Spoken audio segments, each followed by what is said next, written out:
പ്രപഞ്ചത്തിൽ ഈശ്വരൻ സൃഷ്ടിച്ച ഏറ്റവും ഭയങ്കര അത്ഭുതം മനുഷ്യ സ്ത്രീയുടെ ശരീരമാണ്, മനുഷ്യ സ്ത്രീയുടെ സൗന്ദര്യം. അവള് ചുണ്ടു കവളും കൊണ്ട് 3 തലമുറ സന്തോഷിപ്പിക്കും. അപ്പനമ്മയ്ക്ക് ഉമ്മ കൊടുത്തു, അവന് സന്തോഷം. ഭർത്താവിന് ഉമ്മ കൊടുത്തു, അവനും വലിയ സന്തോഷം. കുട്ടികൾക്ക് ഉമ്മ കൊടുക്കും, കുട്ടികൾക്ക് വലിയ സന്തോഷം. സ്ത്രീയുടെ മാറുടത്തിലേക്ക് വരുമ്പോ 2 തലമുറ സന്തോഷിക്കും. ഭർത്താവിനെ അവള് പരിഗണം ചെയ്യുന്ന ഭർത്താവ് വലിയ സന്തോഷം. ആ മുലപ്പാൽ കുടിക്കുന്ന കുട്ടിക്ക് ഭയങ്കര സന്തോഷം. 2 തലമുറ. എന്നാൽ അവരുടെ യോനിയിലേക്ക് വരുമ്പോ 1 തലമുറക്ക് സന്തോഷങ്ങളൊക്കെ ഉള്ളതാണ്. അതിലൂടെ ജനിച്ചെടുക്കുന്ന കുട്ടികളൊന്നും അതിലൂടെ. പക്ഷെ ഒരു പുരുഷന് ഈ ഭൂമിയിൽ അനുഭവിക്കുന്ന ഏറ്റവും ഭയങ്കര സുഖം ആ പുരുഷന് ഭർത്താവ് ഇടയ്ക്ക് കൊടുക്കാൻ ഒരു സ്ത്രീ കഴിയുന്ന യോനി ഉപയോഗിച്ച് അത്ഭുതമാണ്. അപ്പോ പക്ഷെ ഇതൊക്കെ വഴിയൊന്നും കാണിക്കാവുന്നതല്ല. കാണിക്കുന്നതിന് മാത്രമേ ശരീരം കാണിക്കാൻ പറ്റും. അതിന് അടുത്തത് പൂർണ്ണമാണ്. ഭഗവാൻ കൃഷ്ണൻ എത്ര മണിക്ക് പോകുന്ന തീരത്തില്ല. എങ്കിൽ 2-3 അറിഞ്ഞിരിക്കണം. ആദ്യത്തത് ഭഗവാൻ കൃഷ്ണൻ ബാല്യകാലത്ത് ഗോകുലത്തിലായിരുന്നു. അവിടുന്ന് 12 വയസ്സ് കഴിഞ്ഞപ്പോ അദ്ദേഹം വൃന്ദാവനത്തിൽ വന്നു. 18 വയസ്സായപ്പോൾ വൃന്ദാവനത്തിൽ നിന്ന് ഭഗവാൻ മധുരയിൽ പോയി അമ്മാവനെ കൊന്ന് വല്യപ്പനെ ജയിലിൽ നിന്ന് മോചിപ്പിച്ച് അച്ഛനെ അമ്മയെ മോചിപ്പിച്ച് മധുരയെ മോചിപ്പിച്ചെടുക്കുകയാണ്.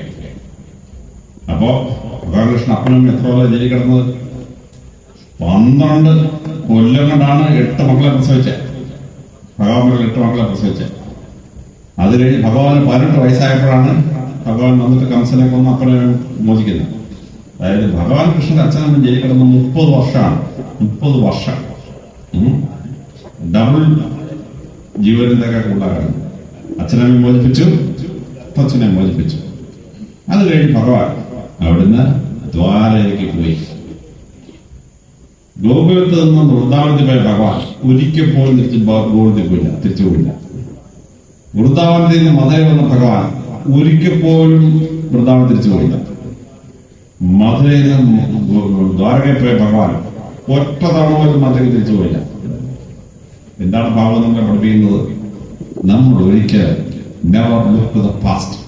5ാം ക്ലാസ് പഠിക്കുമ്പോൾ എന്നെ ടീച്ചർ ഞുള്ളി അമ്മാവൻ ഞങ്ങളുടെ വസ്തു നോട്ടിക്കൊണ്ട് പോയി പഴമയൊക്കെ ബന്ധു പറയരുത്. Look to the future. Omar Khayyam റൂബിയാത്തിൽ പറയുന്ന പോലെ unborn tomorrow why fret about them if today be sweet. അതാണ് ഭഗവാൻ പഠിപ്പിക്കുന്നത്. പണ്ടേ പറഞ്ഞത് മലയാളത്തിൽ പറയും, മറ്റേത് പറഞ്ഞുകൊണ്ടിരുന്നതായിരുന്നു. ഭഗവാൻ മുമ്പോട്ട് മാത്രം നോക്കിപ്പോയ പോസിറ്റീവ് പ്ലാൻ ഇത് നമ്മൾ പഠിപ്പിക്കാം. 2ാമത് ഭഗവാൻ ഗോവർദ്ധനത്തിൽ പോയി. ഗോവർദ്ധനം ഉയർത്തി. പണ്ടൊക്കെ ക്ഷേത്രങ്ങളിൽ കൈ പൊക്കിയതാണ് കാണിക്കുന്നത്. ഇപ്പോൾ ഇന്നാളൊരു ക്ഷേത്രത്തിൽ പോയപ്പോൾ വേറെ കുഞ്ഞുകളിന്റെ അറ്റത്ത് ഗോവർദ്ധനം പൊക്കി വെച്ചിരിക്കുന്നവരുണ്ട്. ഞാൻ തിരിച്ചു പോയി. എന്താണ് ഈ ഗോവർദ്ധനം?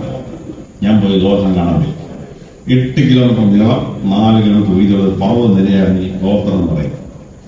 ആ ഗോവർദ്ധനത്തില് ഭഗവാൻ ചെല്ലുമ്പോൾ പശുക്കൾക്ക് തിന്നാൻ തീറ്റിയില്ല, പുല്ലില്ല, വാട്ടർ ഷോർട്ടേജ്. അപ്പൊ എങ്ങനെ മഴ പെയ്യും? 2 മെതേഡാണ്. ഒന്ന്, അംഗരാജ്യത്തിൽ മഴയില്ല.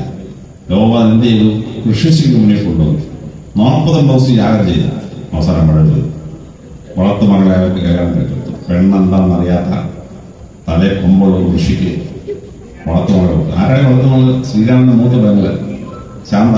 അതിനെ കുറിച്ച് കെട്ടിച്ചു കൊടുത്തു. ഇതൊരു മെതേഡാണ്. ഭഗവാൻ വിചാരിച്ചു ഈ 42 ദിവസം യാഗം ചെയ്യുന്ന ലക്ഷക്കണക്കിന് പൈസ അത് യാതൊമാക്കുന്നില്ല. ഭഗവാൻ എന്ത് ഓപ്പോസിറ്റ് ആക്ഷൻ. ഇനി മേലാൽ ഒരുത്തന് ദേവേന്ദ്രനെ പൂജ ചെയ്തേക്കരുത്. നമ്മൾ അപ്പന്റെ വല്യപ്പന്റെ ഒക്കെ പണം വെച്ച് നമ്മൾ പൂജിക്കണം. ദേവേന്ദ്ര ദേഷ്യം കാണിച്ചില്ല. ഒറ്റ മഴ. അവർ ഋഷി ലോപാതം ചെയ്ത ഒരു മതരാണ്. 42 ദിവസം യാഗം ചെയ്ത് മഴ പെയ്യില്ല. തിരിച്ചത് പറഞ്ഞ് ഭഗവാൻ കൃഷ്ണൻ ചെയ്തു. Negative method. ഞാൻ പോലീസ് സ്റ്റേഷനിലെ പ്രിൻസിപ്പൽ. ഒരു പോലീസുകാരനുസരിച്ച് ശല്യം. അവനെ മാറ്റണമെന്ന് പറഞ്ഞ് 2 തവണ DGP ലെറ്റർ എഴുതി. ട്രാൻസ്ഫർ ചെയ്തില്ല. ഒരു മാസം ഞാൻ പണിയും. ഈ പോലീസുകാരല്ലാതെ പോലീസ് സ്റ്റേഷനിൽ വർക്ക് ചെയ്യില്ല. ഇവർ റിട്ടയർമെന്റ് വരെ പോലീസിൽ തന്നെ വെച്ചിരിക്കണം. ലെറ്റർ അയച്ചു. അങ്ങനെ എടുത്തതാണ്. അടിയടാണ് ഒറ്റ അടി.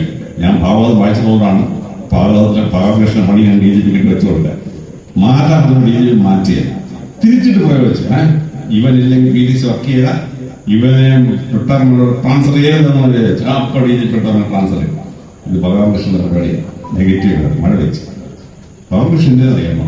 8 കിലോമീറ്റർ നീളം, 4 കിലോമീറ്റർ വീതിയോളം മലയുടെ മണ്ടയിൽ വരുന്ന മുഴുവൻ വെള്ളവും 64 കുളങ്ങളുണ്ടാക്കിയ കുളത്തിൽ ശേഖരിച്ചു. ഒരു 64 കുളങ്ങളെ 64 സ്ക്വയർ കിലോമീറ്റർ മണ്ണിലേക്ക് ചാരി വെട്ടി തിരിച്ചു കൊടുത്തു. അങ്ങനെ 64 സ്ക്വയർ കിലോമീറ്റർ സ്ഥലം സമ്പൽ സമൃദ്ധമായ ഫലഭൂയിഷ്ടമായ കൃഷിഭൂമിയായി ആയിരക്കണക്കിന് പശുക്കൾക്ക് വാഴാനെത്തുന്ന സ്ഥലമായിട്ട് മാറ്റി. ഗോവർദ്ധനെ ഉദ്ധരിച്ചു എക്കണോമിക് ഡെവലപ്മെന്റ് ഓഫ് ഗോവർദ്ധൻ. അല്ലാതെ വെള്ളിപ്പൊക്കെ നമ്മൾ തെറ്റാം, അത് ഫിഗറേറ്റീവായിട്ട് പടം വരയ്ക്കാൻ നല്ല രസമാണ്. അപ്പൊ നമ്മളൊരു രാജ്യത്ത് ചെല്ലുമ്പോൾ ജനിച്ചു വീട് വീടായിരിക്കാം, അല്ലെങ്കിൽ നിങ്ങൾ ജനിച്ചു വീണ് ആറ്റുവശേരി ദേശമായിരിക്കാം, അല്ലെ കൊല്ലം ജില്ലയാവാം. നമ്മൾ എവിടെ ചെല്ലുന്നു ആ സ്ഥലത്ത് നമ്മളെ കഴിയുന്നത് ചെയ്തിട്ട് എക്കണോമിക് ഡെവലപ്മെന്റ് ഉണ്ടാകണം. അപ്പൊ നമ്മളെ പഠിപ്പിച്ചു തരാം. നിങ്ങൾക്ക് എപ്പോഴെങ്കിലും ജീവിതത്തിൽ സൗകര്യം കിട്ടുന്ന ഗോവർദ്ധനം കാണണം. ഈ ഭഗവാൻ ആ ഗോവർദ്ധനത്തിൽ എങ്ങനെ ഉദ്ധരിച്ചു നമുക്ക് മനസ്സിലാക്കണം. ഞാൻ ഗോവർദ്ധനത്തിന്റെ മലയുടെ മുകളിൽ കയറി. അവിടെ ചെന്ന് സ്വർണം പൂശിയൊരു ക്ഷേത്രം, ഒരു 100 മീറ്റർ താഴെ വന്നപ്പോൾ വെള്ളി പൂശിയൊരു ക്ഷേത്രം, പിന്നെ അതിന് താഴ്ന്ന ചെമ്പ് പൂശിയൊരു ക്ഷേത്രം, പിന്നെ ഒരു ഇരുമ്പോണ്ടൊരു ക്ഷേത്രം. ഇങ്ങനെ 6 ക്ഷേത്രങ്ങൾ. 7ാമത്തെ ക്ഷേത്രം തടിയുള്ളൊരു ക്ഷേത്രം. തറ വന്നപ്പം കളിമണ്ണ് കൊണ്ട് മാത്രം ഒരു ക്ഷേത്രം. ഞാൻ എന്തിനു പരിപാടിയുടെ DSP പൂജാരി എന്ന് വിളിച്ചത്. അയാൾ പൂജാരി വിളിച്ചു. ഈ കേരളത്തിൽ നിന്ന് ആയിരിക്കും സംശയം ബന്ധം. അദ്ദേഹം പറഞ്ഞു, സ്റ്റാറിപ്പോ ഐഡിയല്ലേ, തൊപ്പിയിൽ സ്റ്റാറൊക്കെ വെച്ച് നടക്കല്ലേ, അതാണ് ആ സ്വർണം പൂശിയ ക്ഷേത്രം. നാളെ സാറിനെ ID സ്ഥാനത്ത് മാറ്റി വല്ല മാനേജിംഗ് ഡയറക്ടറായിട്ട് വല്ല അപ്രധാന കമ്മിറ്റിയുണ്ട്, അതാണ് വെള്ളി പൂശിയ സ്ഥലം. അത് കഴിഞ്ഞ് സാറിന് ലീവ് എടുത്ത് വീട്ടിലിരിക്കും, ഏതൊരു രോഗം, അതാണ് ചെമ്പ് പൂശിയ സ്ഥാപനം. കുറച്ച് കഴിഞ്ഞ് സാർ റിട്ടയറി ഒരു കുട്ടണം സാറിനെ അപ്പം വിളിക്കുക. അതാണ് ഈ തടി കൊണ്ടുണ്ടാക്കിയ ക്ഷേത്രം. പിന്നെ സാറ് ചാവും. ചത്തു കഴിഞ്ഞാലോ ചിലരെടുത്ത് വെച്ച് കത്തിക്കും. മനുഷ്യൻ മണ്ണാണ്, മനുഷ്യൻ മണ്ണായിട്ട് പോകണാണ്. കളിമണ്ണുണ്ട് ക്ഷേത്രം. അപ്പോഴേ തലയ്ക്ക് വേണമെന്നില്ല. ഞാൻ വീണ്ടും ഗോവർദ്ധനം കയറി. ഓരോ ക്ഷേത്രവും എന്തെല്ലാം മന്ത്രം അവിടെ കുത്തിവെച്ചിരിക്കുന്നു, ഭാഗവതത്തിൽ ഏത് ഭാഗം അവിടെ കുത്തിവെച്ചിരിക്കുന്നു ഞാൻ വായിച്ചു. അങ്ങനെ 8 ക്ഷേത്രം. രണ്ടാമതുള്ള താഴെ അറിഞ്ഞ കഴിഞ്ഞ് മനസ്സിലായി എന്താണ് ഗോവർദ്ധനം, മനുഷ്യന്റെ ജീവിതം എന്താണ്. അതാണ് ഗോവർദ്ധനോദ്ധാരം എന്ന് പറയുന്ന അത്ഭുതകരമായ സംഭവം. മൂന്നാമതായി ഭഗവാൻ 4 വിശുദ്ധ നൽകിയ. ചെറുപ്പത്തിൽ ഒരു വിശുദ്ധ ഉണ്ടാക്കി മൺവാരിൽ നിന്നു യശോദ വളർത്തമ്മ അയ്യാൻ വഴികൾ ഭഗവാൻ വാദം കാണിച്ചു, വിശുദ്ധം കാണിച്ചു. യശോദ അമ്പരന്ന് പോയി. ഇത് വെറും കുട്ടിയല്ല, ഭഗവാനാണെന്ന് മനസ്സിലായി. രണ്ടാമത് ഭഗവാൻ വിശ്വരൂപം കാണിച്ചു. എപ്പോഴാണ്? യുദ്ധം ഒഴിവാക്കാൻ വേണ്ടി ഹസ്തനപുരത്തിൽ പോയി. അവിടെ ദുര്യോധന ശേഖരങ്ങളുടെ പ്ലാൻ ഉണ്ട്. ഇവൻ പാണ്ഡവരുടെ കൂടെ കൂടിയ പ്രശ്നമാണ്. ഇവനെ അറസ്റ്റ് ചെയ്ത് ജയിലിലിട്ടാലോ? അറസ്റ്റ് ചെയ്യാൻ വന്ന സമയത്ത് ഭഗവാൻ വിശ്വരൂപം കാണിച്ചു. ദുര്യോധന ശൗരിയും മലമൂത്ര ഉത്സവം പേടിച്ചു പോയി. മലമൂത്ര പ്രസാദം. മൂന്നാമത് ഭഗവാൻ വിശ്വരൂപം കാണിച്ചു. എവിടെയാണ്? ഭഗവത്ഗീതയിൽ. ഭഗവാനാണെന്ന് മനസ്സിലായ അർജുനൻ ചോദിച്ചു, ഭഗവാന്റെ ഒറിജിനൽ രൂപം കാണിച്ചാലോ?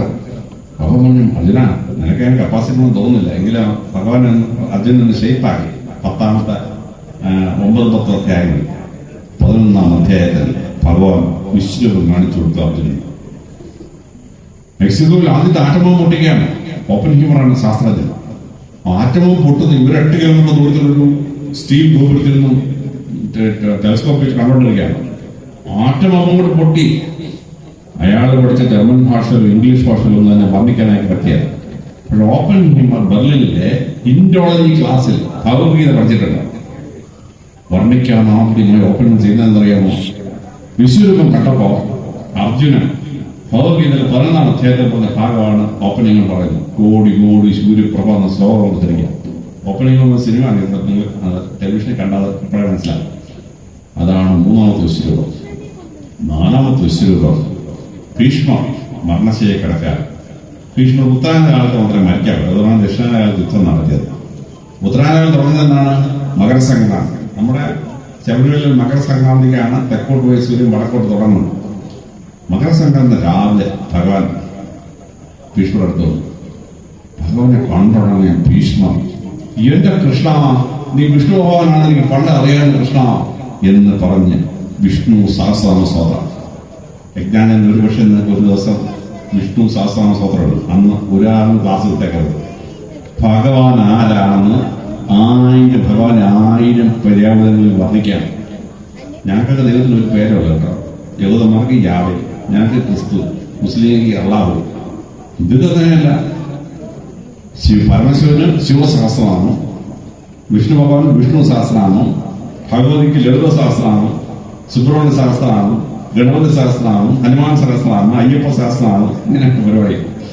അപ്പൊ ഏറ്റവും കൂടുതൽ പറഞ്ഞുതരും വിഷ്ണു ഭഗവാന്റെ 1000 ഫോംസ്, 1000 കരയാതെ എന്തൊക്കെയാണ്. അത് തീർന്നപ്പോൾ ഭഗവാൻ കൃഷ്ണൻ പറഞ്ഞു, ഭീഷ്മരെ, നിങ്ങളുടെ ജീവിതം വല്ലാത്തൊരു പൂർണ്ണമായ ജീവിതമാണ്. പക്ഷെ നീ ആത്യന്തികമായിട്ട് ലോകം എന്താണെന്ന് നമുക്കറിയാമോ? ഞാൻ കാണിച്ചു തരാം. ഭഗവാൻ കൃഷ്ണൻ വിശ്വരൂപം കാണിച്ചു. അത് കണ്ടപ്പോൾ സന്തോഷത്തോടെ ജീവിതം പൂർണ്ണമാക്കി ഭീഷ്മർ പോകാൻ. അപ്പൊ ഭഗവാൻ 4 വിശ്വരൂപം കാണിക്കുമ്പോൾ കാണിക്കുന്ന 4 വ്യത്യസ്തമാണ്. യശോദാമെ കാണിച്ചതെന്താണ്? സസ്യശ്യാമമായ പ്രകൃതി, ആരൊഴുകുന്നു, കിളികൾ ചലയ്ക്കുന്നു, മൃഗങ്ങൾ ശാന്ത സ്വഭാവം മൃഗങ്ങൾ വരുന്നു. ആ വിഷ്ണുവെ കാണിച്ചത്. കാര്യം പാവ സ്ത്രീയല്ലേ, വല്ലതും കാണിച്ച സ്ത്രീ വരേണ്ട പോകത്തില്ലേ? വളർത്തമ്മയല്ലേ, പേടിപ്പിക്കാവോ? നല്ല പ്രകൃതിരമായ കാഴ്ച കാണിച്ചു കൊടുത്തു യശോദാമയ്ക്ക്. ദുര്യോധന ശൗര്യം കാണിച്ചുകൊണ്ടല്ലോ, വേറെ ആഫീസിൽ നിന്ന് പല്ലും ദ്രഷ്ടമുള്ള മൃഗങ്ങൾ, ക്രൂരമായ കുറെ കാര്യങ്ങൾ മാനവദർശനം ചെയ്ത് വേമാനാണ്. അർജുനെ കാണിച്ചതോ സൂര്യനും ഗോളങ്ങളുമുള്ള വിശ്വരൂപത്തിന്റെ ലോകത്തിലെ അത്ഭുതങ്ങളാണ്. മാഗ്നിഫിഷ്യൻ യൂണിവേഴ്സാണ് അർജുനെ കാണിച്ചത്. ഭീഷ്മരെയോ ജീവിതത്തിന് പൂർണ്ണത കാണുന്ന വിശ്വരൂപം ഭീഷ്മരെ കാണിച്ചത്. അപ്പോൾ വിഷ്ണു ഭഗവാൻ ഭഗവാൻ കൃഷ്ണൻ നമ്മൾ കാണുന്നത് എന്താണ്? ഓരോ മനുഷ്യന് ആവശ്യമുള്ള എന്താണോ അതാണ് വിഷ്ണു ഭഗവാൻ കാണിച്ചു കൊടുത്തത്, ഭഗവാൻ കൃഷ്ണൻ കാണിച്ചു കൊടുത്തത്. ആ ഓരോ വിഷ്ണുവിനെ മനസ്സിലാക്കുമ്പോഴാണ് കൃത്യമായിട്ടത് മനസ്സിലാവുക. വളരെ കൃത്യമായിട്ട് ഭഗവാൻ ഭാഗവതത്തിൽ കാളിന്തി നദി വിഷലിപ്തമാക്കി. കാളിയൻ ഭഗവാന്റെ ആൽമരത്തിന്റെ ചാടിയവൻ തലക്കട്ടെ, ചാവട്ടിയവനെ പ്രതിക്കാൻ തുടങ്ങി. കാളിയൻ 2 ഭാര്യമാരുണ്ടായി. ഭാര്യമാരെന്ന് പറഞ്ഞു, ഭഗവാനെ 10 കൊല്ലലേ. കാളിയൻ 4 ആൺമക്കളുണ്ടായി. ആൺമക്കളോട് ഭഗവാനെ അച്ഛനെ കൊല്ലലേ എന്ന് ഭഗവാൻ പറഞ്ഞു, അച്ഛനെയും കൊല്ലത്തില്ല. പക്ഷെ നിനക്ക് ഈ 6 ഇനി വിഷമാക്കാൻ പറ്റിയില്ല. നീ കടൽ കടന്ന് 4000 യോജന യാത്ര ചെയ്യണം. അവിടെ രമണഗതി ദ്വീപുണ്ട്, നീ അവിടെ പോയി താമസിക്കാൻ. അങ്ങനെ കാളിയൻ രമണദ്വീപിലേക്ക് പോയി. നമ്മളിപ്പോ 4000 കിലോമീറ്റർ യാത്ര ചെയ്ത് ഇന്ത്യൻ ഓഷ്യനിൽ പസഫിക് സമുദ്രത്തിൽ കയറി ഫിജി എന്ന് പറഞ്ഞ ദ്വീപസമൂഹത്തിൽ പോകും. ഹിന്ദുക്കൾക്ക് ഭൂരിപക്ഷമുള്ള ദ്വീപസമൂഹമാണ്. അവിടെ ഒരു ദ്വീപുണ്ട്, രമണക ദ്വീപ്. അവിടുത്തെ ജനങ്ങൾ പറഞ്ഞ ഞങ്ങൾ കാളിയന്മാരാണ്, ഞങ്ങളുടെ പൂർവികരെ ഭഗവാൻ യമുനാ നദീതീരത്ത് കുറിച്ചാണ്. ഭാഗവതം വായിക്കുമ്പോൾ കാളിയനെ 4000 യോജനയ്ക്കപ്പുറമുള്ള രമണദ്വീപിലേക്ക് അയക്കാം. ഇതാ നമ്മൾ 21ാം നൂറ്റാണ്ടിൽ രമണദ്വീപ്, ഫിജി രമണദ്വീപ് കാണുമ്പോൾ അവിടെ ജനങ്ങൾ പറഞ്ഞു, ഞങ്ങൾ കാളിയന്മാരാണ്, ഞങ്ങളെ ഭഗവാൻ യമുനാ നദീതീരത്ത് ഓടിച്ചാണ്. അവിടെയാണ് നിൽപ്പത്. അപ്പോ അവരവരുടെ നദീതരം ഭംഗിയെ സംരക്ഷിച്ചില്ലെങ്കിൽ അപകടം വരുത്തിയുണ്ട്. അതാണ് ഭാഗവതം നമ്മളെ പഠിപ്പിക്കുന്ന പാഠം. ഇനി ഒരു കാര്യം കൂടെ ഭഗവാൻ കാര്യം അറിഞ്ഞിരിക്കണം. ഭഗവാൻ സ്ത്രീകളുടെ വസ്ത്രമെല്ലാം അടിച്ചു മാറ്റി മരത്തിന് മേലേക്ക് വരുന്നൊരു കഥ. ചില ന്യായീകരണ തൊഴിലാളികൾ പറയും, ഭഗവാൻ 9 വയസ്സിലുണ്ടായിരുന്നത് പാവം. 9 വയസ്സിലും ആമ്പിള്ളേര് വീട്ടിലെ സ്ത്രീകളുടെയൊക്കെ വസ്ത്രം എടുത്തുകൊണ്ട് ഓടിയ നക്തരായിട്ട് സ്ത്രീകൾ നടക്കാൻ പറ്റുമോ? നടക്കാൻ പറ്റിയില്ല. ഞാൻ ഈ കടവ് കാണുന്നു, എന്താണ് ഈ സംഭവം അറിഞ്ഞിരിക്കുന്നത്. അപ്പോഴാണ് നമുക്ക് സത്യം മനസ്സിലായത്. അവിടെ സത്യം മനസ്സിലായത്. അവിടെ സ്ത്രീകൾ കുളിക്കാൻ വന്നിട്ട് വേഷമൊക്കെ മാറിയിട്ട് ഒരു 30 മീറ്റർ താപ്പോട്ട് നടന്നിരുന്നെങ്കിലേ നദി കുളിക്കാൻ പറ്റുള്ളൂ. തിരിച്ച് ഇങ്ങോട്ടും അതുപോലെ തന്നെ 30 മീറ്റർ നടന്നെങ്കിലേ വസ്ത്രം ഇട്ടിട്ട് വരാൻ പറ്റുള്ളൂ. അപ്പോ ആ കടവില് ഒരു 50ഓളം മരങ്ങളിൽ പോയി. ഇടതൂർ നിലകളാണ്. അതിനകത്തൊരാളുകൾ ഒളിച്ചിരുന്ന കണ്ടെത്താനും പറ്റിയത്. ഒരു പോലീസുകാരൻ 2 പേരെ കയറ്റി എന്നെ കാണിച്ചു. ഒരു രീതിയിൽ മനസ്സിലാവില്ല. അപ്പൊ ഇവിടെ സ്ത്രീകൾ ഈ വസ്ത്രം ഒഴിഞ്ഞിട്ട് താപ്പോട്ട് പോയാൽ ഈ മരത്തിന് മേലിരിക്കുന്നത് ഫ്രീ ഷോപ്പ്. സ്ത്രീയുടെ ബാക്ക് സൈഡ് നല്ല വ്യൂ. പിന്നെ അവള് കുളിച്ചു കയറി വരുമ്പോൾ ഫ്രണ്ട് നല്ല കൃത്യം. അന്ന് ക്യാമറ ഒന്നുമില്ല. ഉണ്ടാക്കി നമ്മൾ ഫോട്ടോഗ്രാഫി ഉണ്ടാക്കിയാണ് യാദവ് തിരിച്ചു കയറി വരാം. പ്രപഞ്ചത്തിൽ ഈശ്വരൻ സൃഷ്ടിച്ച ഏറ്റവും ഭയങ്കര അത്ഭുതം മനുഷ്യ സ്ത്രീയുടെ ശരീരമാണ്, മനുഷ്യ സ്ത്രീയുടെ സൗന്ദര്യം. അവളുടെ ചുണ്ട് കവളും കൊണ്ട് അവൾ 3 തലമുറയെ സന്തോഷിപ്പിക്കും. അപ്പനും അമ്മയ്ക്കും ഉമ്മ കൊടുക്കും, അവർക്കില്ല ദോഷം. ഭർത്താവിനും ഉമ്മ കൊടുക്കും, അവനുമില്ല ദോഷം. കുട്ടികൾക്ക് ഉമ്മ കൊടുക്കും, കുട്ടികൾക്കില്ല ദോഷം. സ്ത്രീയുടെ മാർഗത്തിലേക്ക് വരുമ്പോൾ 2 തലമുറ സന്തോഷിക്കും. ഭർത്താവിനെ അവള് കരുണം പണം ചെയ്യും, ഭർത്താവ് വലിയ സന്തോഷം. ആ മുലപ്പാൽ കുടിക്കുന്ന കുട്ടിക്ക് ഭയങ്കര സന്തോഷം. 2 തലമുറ. എന്നാൽ അവിടെ യോനിയിലേക്ക് വരുമ്പോൾ ഒരു തലമുറക്ക് സന്തോഷങ്ങളൊക്കെ ഉള്ളതാണ്. അതിലൂടെ ജനിച്ചുകൊണ്ടുന്ന കുട്ടിക്കൊന്നും അറിഞ്ഞൂടാ. പക്ഷേ ഒരു പുരുഷൻ ഈ ഭൂമിയിൽ അനുഭവിക്കുന്ന ഏറ്റവും ഭയങ്കര സുഖം ആ പുരുഷൻ ഭർത്താവ് ഇണക്കെ കൊടുക്കാൻ ഒരു സ്ത്രീ കഴിയുന്ന ജോലി ഉപയോഗിച്ച് അത്ഭുതമാണ്. അപ്പോ പക്ഷെ ഇതൊക്കെ വഴിയോടെ കാണിക്കാനുള്ളതല്ല, കാണിക്കേണ്ടവനെ മാത്രമേ ശരീരഭാഗം കാണിക്കാവൂ. അതിന് ഭഗവാൻ സ്ത്രീകളെ പഠിപ്പിക്കുകയാണ്. നിങ്ങളിങ്ങനെ മുണ്ട് കഴിച്ചിട്ട് കുളിക്കാൻ പാടില്ല, ലൗഡിൽ ഞാൻ കയറിയിരിക്കുന്ന ഈ മരത്തിലിരിക്കുന്നവരുണ്ടല്ലോ അവർക്ക് ഫ്രീഷമാണ്, ഇത് നഗ്നത മതത്തെ പോകാം. ഞാൻ ആ കടവിൽ ചെന്നപ്പോൾ അവിടുത്തെ പോലീസുകാരൻ എന്നെ പറഞ്ഞു, പോലീസ് ഉദ്യോഗസ്ഥനെ പറഞ്ഞ് മനസ്സിലാക്കി, കണ്ടോ സ്ത്രീകൾ ബാക്കി വസ്ത്രമെല്ലാം ഊരിയിടും, നഗ്നത മറക്കുന്നത് തുണി മാത്രം മാറ്റില്ല. കുളിച്ചു കഴിഞ്ഞാൽ തിരിച്ചു വന്നിട്ട് ബാക്കിയുള്ള തുണി തുടുത്ത ശേഷം നനഞ്ഞ തുണി അടിക്കൂടെ ഊരിഞ്ഞെടുക്കും. അപ്പൊ മനുഷ്യ സ്ത്രീകൾക്ക് നഗ്നത വഴിയെ പോകുന്ന വായി നോക്കിയും റോഡിൽ കാണാതിരിക്കാൻ വേണ്ടി സ്ത്രീകൾ വസ്ത്രധാരണം ചെയ്യുന്നത് എങ്ങനെയും ഭഗവാൻ പഠിപ്പിക്കുകയാണ്. ഈ വസ്ത്രം എടുത്തുകൊണ്ട് മരത്തിന്റെ മുകളിൽ കയറി നിൽക്കുന്ന സംഭവം ഞാൻ ഭഗവാൻ കൃഷ്ണൻ വളരെ ഭംഗിയായിട്ട് നമ്മളെ പഠിപ്പിക്കാം. ഭഗവാൻ ദ്വാരകയിൽ പോയി. ഭഗവാൻ അവിടുത്തെ രാജാവാണ് അല്ല, ദ്വാരക എന്ന് പറയുന്ന പണ്ടത്തെ കുശസ്ഥലിയാണ്. കുശസ്ഥലിയിൽ ദേവനന്ദ രാജാവാണ്.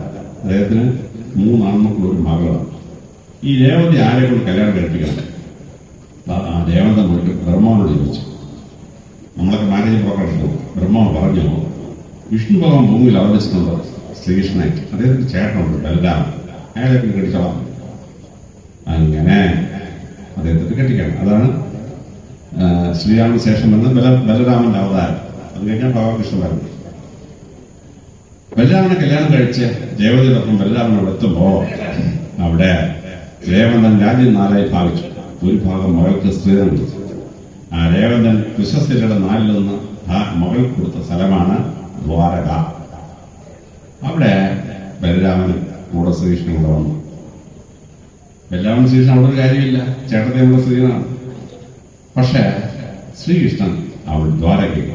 അപ്പൊ ബലരാമൻ താഴെയുടെ വരുന്ന രാജ്യത്തിന്റെ ഭർത്താവിന്റെ റോളാണ്. ലോകത്തിലെ ആദ്യത്തെ ജനാധിപത്യ സമ്പ്രദായം ഭഗവാൻ ഉണ്ടാക്കിയത്. ഗ്രീസിൽ ജനാധിപത്യം എന്ന ശുദ്ധ വോട്ടവകാശം പ്രവചിച്ചിട്ടുണ്ട്. ഏതൻസിൽ 8% പേർക്ക് വോട്ടവകാശമുണ്ട്, 99% വോട്ടവകാശം. അതൊരു ഓലിഗാർക്കിയാണ്. ഭഗവാൻ ദ്വാരകയിലുള്ള മുഴുവൻ ജനത്തിന് വോട്ടവകാശം കൊടുത്തു. ഇതിന്റെ രക്ഷ നടത്തി ലോക ചരിത്രത്തിലെ ആദ്യത്തെ പാർലമെന്റ് ഉണ്ടാക്കുകയാണ്. യജ്ഞാചാര്യനൊക്കെ പറഞ്ഞു ഭാഗവതത്തിലെ 11-ാം സ്കന്ധത്തിൽ ഭഗവാൻ കൃഷ്ണൻ ദ്വാരകയിൽ ഉണ്ടാക്കിയ പാർലമെന്റിന്റെ പേര് ദാസാഹി, ദാസന്മാർ അർഹരായവരെ തെരഞ്ഞെടുത്ത പാർലമെന്റ്. ആ പാർലമെന്റ് ചർച്ച വരും. ബലരാമൻ ശ്രീകൃഷ്ണനോട് പോയിരിക്കും. ചർച്ച തീരും. ഭഗവാൻ പറയും, 3-ാമത്തെ പറഞ്ഞോ കറക്റ്റ്, നമുക്കറിയാം നടപ്പാക്കാൻ സ്പീക്കറുടെ പണി ഭഗവാനുണ്ട്. അങ്ങനെ മധ്യതിരുവം നടപ്പാക്കി 10 കാര്യങ്ങൾ ഭാഗവതത്ത് വായിച്ചോണം. ദ്വാരകയിൽ ഭഗവാൻ ചെയ്ത 10 കാര്യങ്ങൾ. അങ്ങനെ ബലരാമൻ കാർഷിക വ്യവസ്ഥ ഉറപ്പിച്ചു, അഗ്രികൾച്ചർ സൊസൈറ്റി ഉണ്ടാക്കി. അങ്ങനെ ദ്വാരകയും ചുറ്റുമുള്ള പ്രദേശങ്ങളും സമ്പൽ സമൃദ്ധമായി. ബലരാമന്റെ അവതാരം, അത് കഴിഞ്ഞ് ഭഗവകൃഷ്ണന്റെ അവതാരം. ഭഗവകൃഷ്ണൻ വളരെ കൃത്യമായി രാജ്യഭരണം എങ്ങനെ വേണം എന്ന് നമ്മളെ പഠിപ്പിക്കാം. ദ്വാരകയുടെ അഡ്മിനിസ്ട്രേഷൻ ഉൾപ്പെട്ടുള്ള വലിയ കാര്യം ഭഗവകൃഷ്ണനെ പറ്റി പറഞ്ഞ ഒരുപാട് സമയം ഞാൻ പോകുന്നില്ല. 10-ാമത്തെ അവതാരം കൽക്കി. ഒറിജിനൽ ഭാഗവതത്തിലും ഒക്കെ കർക്കി എന്നാണ് പേര്, കർമ്മത്തിന്റെ അന്ത്യം കുറിക്കുന്ന കർക്കി.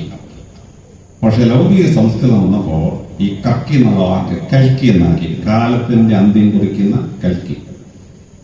അപ്പൊ പലരും പ്രസംഗിച്ചെടുത്ത് ഈ കൽക്കി ലോകമൊക്കെ അവസാനിക്കുക എല്ലാത്തിനും തലയ്ക്കുള്ള ശുദ്ധ കള്ളാണ്.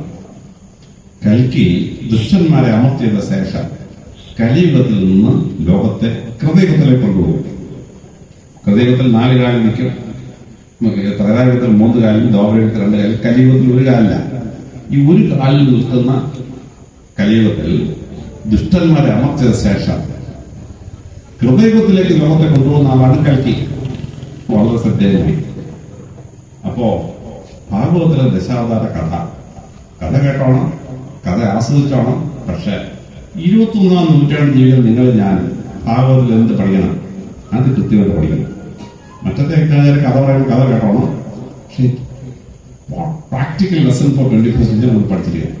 അത് ഏതാണ് ഇതിലെ പോയിന്റ് മാത്രമാണ് ഞാൻ പറഞ്ഞത്.